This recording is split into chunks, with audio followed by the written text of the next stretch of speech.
Today I'm going to be your cast iron sensei. Make sure I don't bust my teeth out. We're going to show you how to clean these bad boys and keep them beautiful. My man Kurt asked for a little bit of cast iron, not cooking so much as cleaning the cast iron, because it can be pretty treacherous. I used to work at a culinary school 10 years. We use cast iron skillets on occasion, and let me tell you, if you've never used a cast iron skillet, it can be a little intimidating, or you can think it's just like any other Teflon pan you own, and things will come off very easily as far as the stuck, grimy grease and the particles. So here is Jen's, my lovely wife, her morning pancakes, flapjacks, and I said, whoa, no, don't clean that. I will do a video on that. What we want to do is get it clean, and there's a couple ways to do that, and there's a few ways to definitely not do that. First thing we want to remember is it's cast iron all over, right? Every part of this thing is cast iron. So, one, it rusts very easily. So if we have water somewhere involved, and water is okay, we have to make sure once it's clean, we dry it off and then oil that. We'll show you how to do that. To get the particles off, we need some sort of abrasive. There are, like so many things in life, more than one way to do something. One thing that we always told the students is to warm it up a little bit, and this one I will say is not warm, but then add a little bit of oil, not hot. Like, don't let the pan get super hot, because that'll turn the oil super hot, and that'll cause some burns.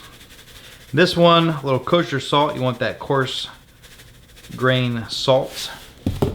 Get some sort of a towel and just kind of start going back and forth, or wax on, wax off. That's right, I am your cast iron sensei today. As we're going around and around, the food particles are going to come off.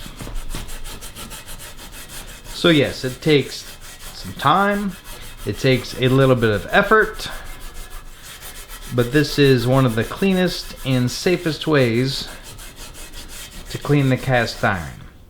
So another way to clean the cast iron, and there's cast iron brushes you can get. This one's pretty firm.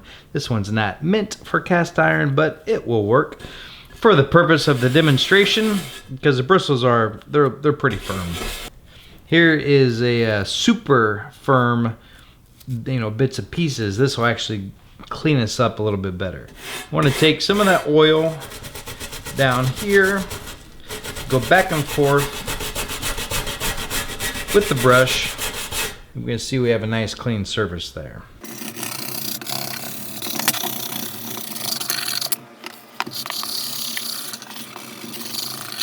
Next, we're going to go into the trash can.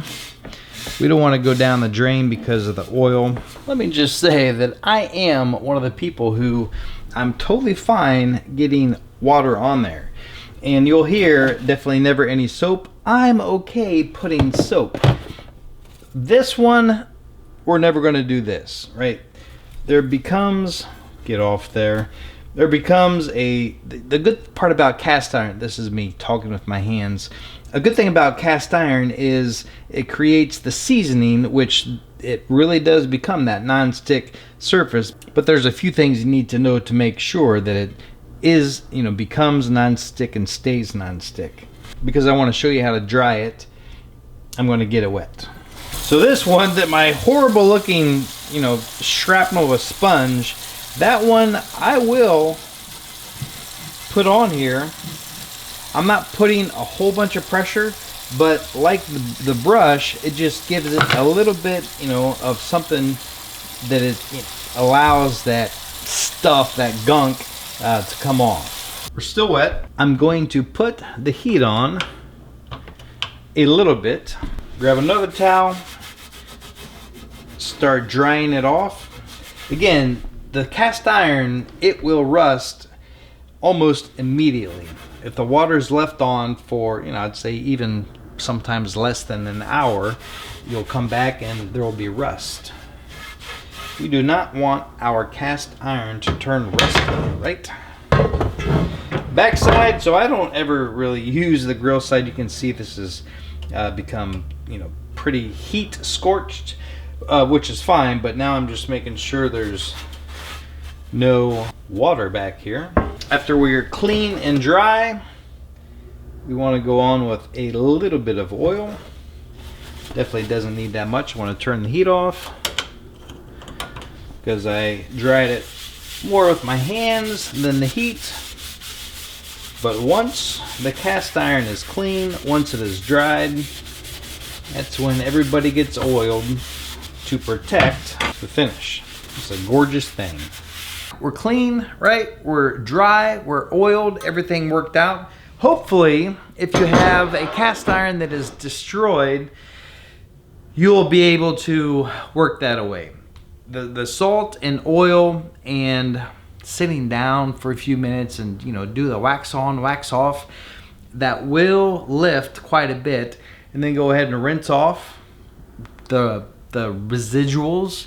Give it a dry always, and then make sure that it's a very thin layer of oil throughout to protect it until the next use. And maybe the next time you see me, I'll be cooking with the cast iron, because there's a few little tidbits you don't see quite often in recipes or books, or hear the hand-me-down knowledge. This has been T talking cast iron. See ya!